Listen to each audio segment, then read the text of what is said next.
Жадалі улад, рабочий час вельми звикли до захопу влади і завоювання.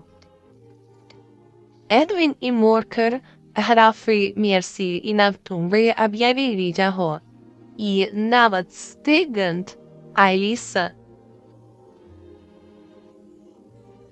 І навіть Стигент, архібіскоп Кентерберійський, згодився зустріти Вільяма і пропонувати йому корону.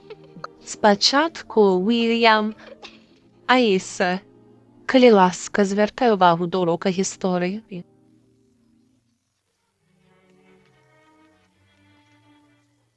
Моє миле дитя, у гэтым свеце шмат добрых кніг без відарысаў.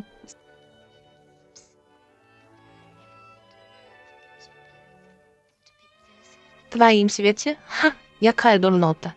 Цяпер яшчэ раз, спачатку.